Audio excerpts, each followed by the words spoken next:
nila ako dito sa bahay. Biglaan kasi itong pagtawag niya sa akin na sabi niya, Mami, tayo lumabas, kain tayo. So, na-realize ko na kaya pala siya nag-i-invite ay dahil birthday nga pala ng aking anak kahapon. So, happy birthday muna sa aking anak. So, ayan, sinundo niya ako dito sa bahay. Hindi na rin ako nagdala ng sakyan ko, sinundo na lang. Saan tayo, mga kids? Red tomato. Wow, masarap ba doon? Gustong-gusto ng aking apo na nung isang araw pa nung nagja-jogging kami ay laging bukang bibig niya, Mami, let's eat doon sa red tomato, sabi niya ganun. So eto, matutupad na yung pangarap ng dalawang bata na kumain uli doon sa paborito nilang kainan. Ayan, kaya masayang-masaya rin dalawang ito. Hamagan din sa loob ng kotse dahil binibiro-biro ko sila. Tapos sabi ko mag-hello-hello muna. And then ayan, ang ganda-ganda pa ng sikat ng ng araw. Yung ba sunset, oh, 'di ba? Napakaganda. So ito na nga, nandito na kami sa Red Tomato at ang mga bata excited sobra. At tumahanap na kami ng parking ni Tintin. At ito, habang kami ay nagpa-park, ang mga bata ay tuntua na kasi ayan na, nakita na nila. So looking for parking pa rin si Tin kung saan pwede maayos ang Dumating kami diyan ay mga 6:30 na ng hapon. Dahil lang sinundo nila ako sa bahay ay 6 o'clock na pasado. Pagdating namin diyan, marami na rin ang kumakain ng dinner. At dito nga kami pumesto sa bandang unahan sa gilid. Pala yung aming pinuntahan, itong Red Tomato na mukhang masarap kasi maraming kumakain. At pagdating nga namin diyan ay binigyan agad kami ng menu.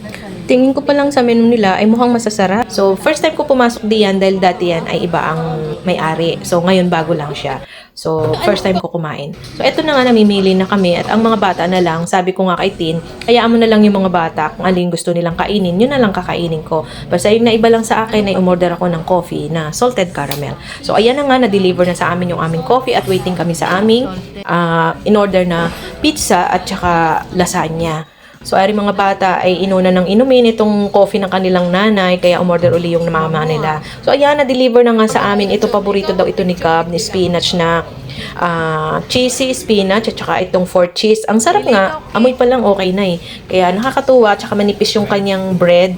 Kasi yun ang gusto ko. So, ito namang isa, pumipili naman siya ng cake. Dahil sabi nung nanay niya, gusto mo ba ng cake? So, ayan, tumingin itong aming bulilit na babae na ng cake at siya ang pumipili ko ano yung gusto niya. Dahil nga birthday ng kanyang papa. So, ito, na-deliver na rin yung lasagna namin at ready to eat na kami. Natutuwa naman kami ni Tintin kasi na-order kami ng coffee. Nakita namin sa labas, Lavazza ang pangalan ng brand ng coffee. Usually kasi, yan yung mga pasalubong ng aking mga anak pag nauuwi sila, yung coffee sa Greece. Alam ko, Greek coffee yun eh. Kaya masarap. Sabi ko, masarap to, Tin. Ay, hindi naman ako nagkamali kasi masarap yung coffee nila, yung salted caramel. Hindi siya ganun katamis. Tapos, ikaw pa yung tatanungin kung ilang shots ng coffee yung gusto mo. So, since si Tintin, mahilig siya sa matapang na coffee. Ako naman ay 1 shot lang hiningi ko. At kay Tintin naman ay 2 shots. Wala naman siyang dagdag na bayad. Kung ano yung nandun sa menu, yun na yung price niya. So, ayan, nag-e-enjoy na kami ngayon dito. Tapos, binabati ng mga bata yung papa nila. Wow! Anong tawag? 4 formaggi. Pizza combos.